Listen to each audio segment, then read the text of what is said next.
नमस्कार प्यारे विद्यार्थियों, कला द्वितीय वर्ष हिंदी साहित्य प्रथम प्रश्न पत्र की इस ऑनलाइन कक्षा में आपका स्वागत है। हम कवि पद्माकर के पदों को पढ़ रहे हैं और कवि पद्माकर के पदों के अंतर्गत गंगा नदी की जो महिमा है, उसकी पवित्रता है, उद्धार करने की जो उसकी भावना है, उसके बारे में हमने पढ़ा था। अगला जो 5वां पद है, उसमें जो विविध पौराणिक अवतार है हिंदू आध्यात्म में, हिंदू धर्म में, भारतीय अध्यात्म में, उसका वर्णन करते हुए देखिए कवि कैसे गंगा की महिमा को उनसे जोड़ रहा है। कवि पद्माकर कह रहे हैं, कुरम पे कोल, कोल्हू पे शेष कुंडली है, कुंडली पे फबी फैल सुफन हजार की, कहे पद्माकर त्यों फन पे फबी है भूमि, भूमि पे फबी है थीति रजत पहाड़ की, रजत पहाड़ पर शंभु सुर नायक है, शंभु पर ज्योति जटा जूट है अपार की, शंभु जटा जूटन पे चंद की छूटी है छटा, चंद की छटानन पे छटा है गंगधार की। अब देखिए कैसे जो है पौराणिक अवतारों के संदर्भ में कवि पद्माकर जो है वो गंगा नदी की महानता और उसकी पवित्रता का संबंध किस प्रकार स्थापित कर रहे हैं। कुरम का मतलब कछुआ, कोल का मतलब वराह, कच्छप और वराह अवतार जो है वो भगवान विष्णु ने लिए थे। तो कछुए पे वराह की जो है वो कोल है और उस कोल पे जो है वो शेष नाग कुंडली लगाकर बैठे हुए हैं। कुंडली पे फबी फैल सुफन हजार की, और उनकी जो हजारों हजारों फन है उस पर जो है ऐसा कहते हैं कि धरती सुशोभित होती है। शेषनाग की फन पर जो है वो धरती स्थित है, ऐसी मान्यता है। कई पद्माकर त्यों फन पे फबी है भूमि, कवि पद्माकर कहते हैं कि इस प्रकार उनकी फन पर जो है वो भूमि सुशोभित है, फैली हुई है, फूली हुई है। भूमि पे फबी है थीति रजत पहाड़ की, रजत पहाड़ का मतलब हिमालय पर्वत की, कश्यप की पीठ, वराह के कोल और शेषनाग की फन पर जो है वो धरती टिकी हुई है।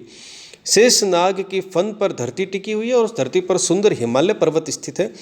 उस हिमालय पर्वत की स्थिति बड़ी सुंदर है। रजत पहाड़ पर शंभु सुरनायक, आगे कवि पद्माकर कहते हैं कि उस हिमालय पर्वत पर कहते हैं कि जो है वो कैलाश पर्वत पर ये प्रभु क्षमा कीजिएगा भगवान शंकर जो है वो विराजमान है, वहाँ विराजते हैं। शंभु पर ज्योति जटाजूट है अपार की, और भगवान शंकर पर जो है वो उनके शीश पर अपार जटाजूट शोभायमान है, जटाएं जो है वो उनकी शोभायमान है, सुंदर है। शंभु जटाजूटने पे चंद की छूटी है छटा, और उस जटाजूट पे सुंदर जटाओं पर चंद्रमा सुशोभित है, चंद्रमा जो वहाँ पर स्थित रहता है, बड़ा सुंदर दिख रहा है। और चंद की छटानन पे छटा है गंगधार की, और उस चंद्रमा की छटा का मतलब जो है वो सुंदरता, सौंदर्य पर ऊपर जो है वो गंगा की धार शोभायमान होती है, वहाँ पर गंगा की धार जो है वो स्थित है।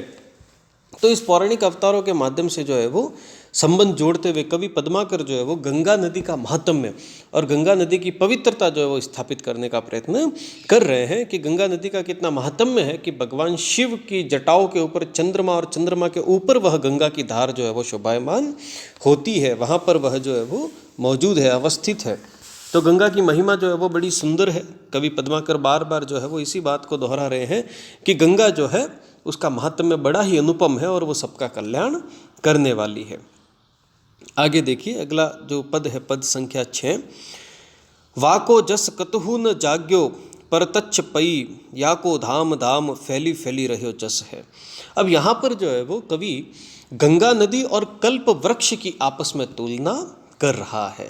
जैसा कि यह मान्यता है कि कल्प वृक्ष के नीचे बैठकर या उसे स्पर्श करके जो भी मन्नत मांग ली जाए या कोई भी प्रार्थना कर ली जाए तो वह स्वीकार्य होती है, वह मान ली जाती है, ऐसा माना जाता है।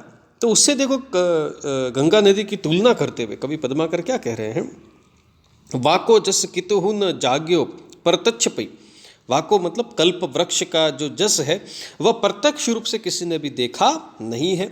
याको धाम धाम फैली रहो जस है, और यहाँ पर गंगा नदी के बारे में जो वो कवि पद्माकर कहते हैं कि गंगा नदी का जो यश है वो तो धाम धाम का मतलब घर घर में फैल रहा है, यह तो प्रत्यक्ष है, हमारे सामने मौजूद है। आगे देखिए, वाको शून्य एक देवलोक में दरस हो। उस कल्प वृक्ष के बारे में तो सुना है कि उसके दर्शन तो केवल स्वर्ग लोक में या देवलोक में होते हैं। याको तो दिखा तो तिहु लोक में दरस है, लेकिन गंगा नदी के दर्शन तो देवलोक, मृत्युलोक और पाताल लोक तीनों में दर्शन होते हैं। कहे पद्माकर सुदान वह मांगे देत, आगे कवि पद्माकर कहते हैं कि कल्प वृक्ष की यह विशेषता है कि वह तो मांगने पर सुदान, वरदान, कल्याण जो है वो करता है, वरदान देता है मांगने पर। ये तो बिन मांगे देत सब रस है। सब रस मतलब सर्वस्व, सब कुछ। कवि पद्माकर कहते हैं कि गंगा नदी तो बिना मांगे ही सब कुछ जो है वो दे देती है। आछो अभिराम कहे पूर्ण सकल काम। आछो अभिराम मतलब अच्छा, सुंदर, संपूर्ण काम। गंगा जू को नाम काम तरुते सरस है। इस प्रकार जो है वो कवि पद्माकर कहते हैं कि कल्प वृक्ष से भी अच्छा और सुंदर जो काम है वह गंगा नदी का है।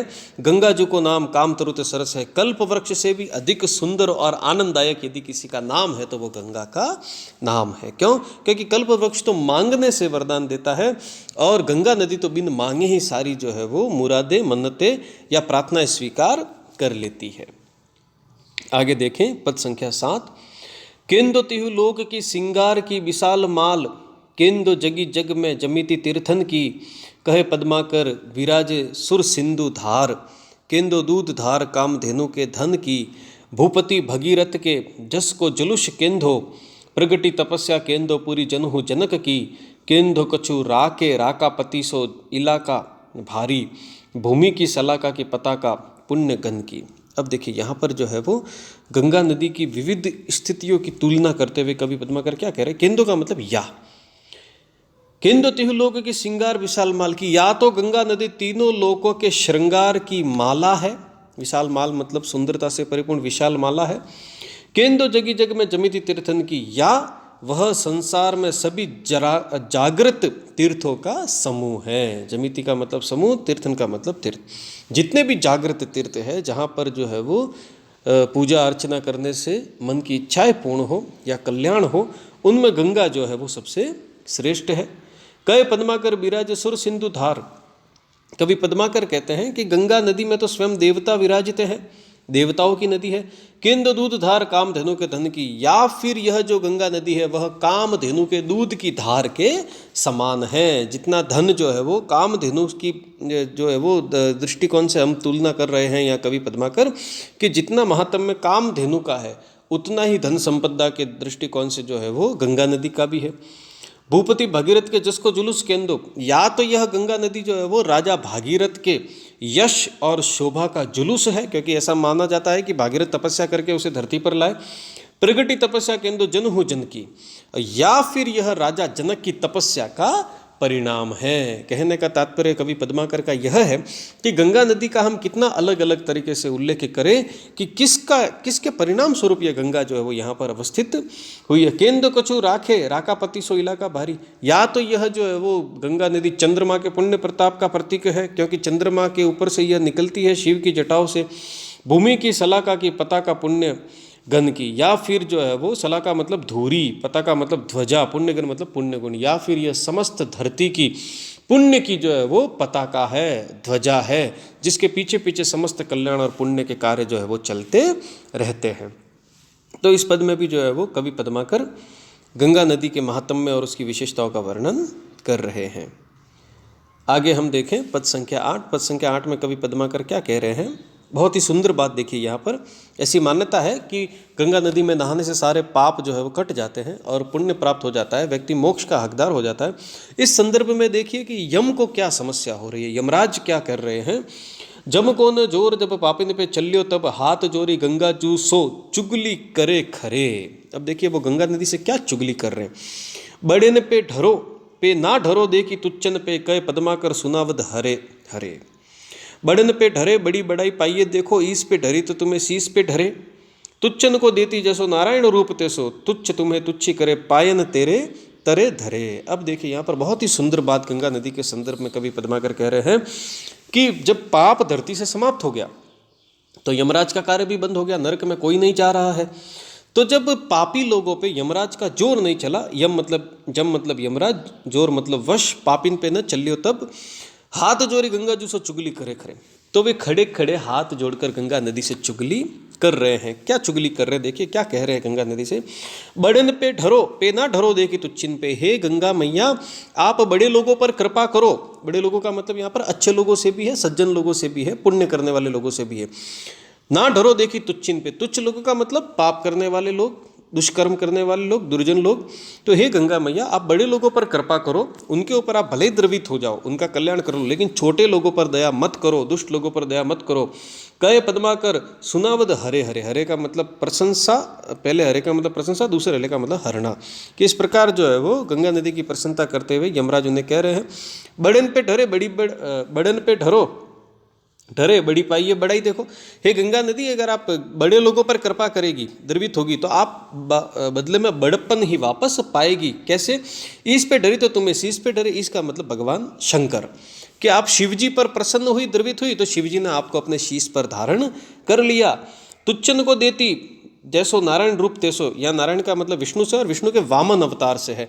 लेकिन अगर आप तुच्छ लोगों पे दया करोगी, छोटे लोगों पे दया करोगी, तो विष्णु अवतार वामन अवतार में जैसे उन्होंने आपको चरणों में धारण कर लेता, तुच्छ तुम्हें तुच्छ करी, छोटे लोग आपको छोटा ही बनाएंगे। क्यों? क्योंकि वामन रूप में उन्होंने आपको अपने पैरों में धारण कर लिया था। तो यह चुगली जो है वो करने का तात्पर्य या उनका मंतव्य कवि पद्माकर का यह है कि बड़े लोगों पर कृपा करो हे गंगा नदी, ताकि सज्जन लोगों को आप तारो तो हमें कोई समस्या नहीं है। आप तो दुर्जन को भी तार देती है, पापिन को भी तार देती है, तो हमारा कामकाज फिर बंद जो है वो हो जाएगा। कहने का तात्पर्य यह है कि गंगा नदी सबका एक दृष्टिकोण से कल्याण करती है, सबको मोक्ष प्रदान करती है। तो इस प्रकार गंगा नदी का महिमा वर्णन जो है वो कवि पद्माकर कर रहे हैं। अगले पदों में हम जो है वो पुनः गंगा नदी का ही महात्म्य जो है वो पढ़ेंगे और फिर ऋतु वर्णन के पदों का अध्ययन करेंगे। धन्यवाद।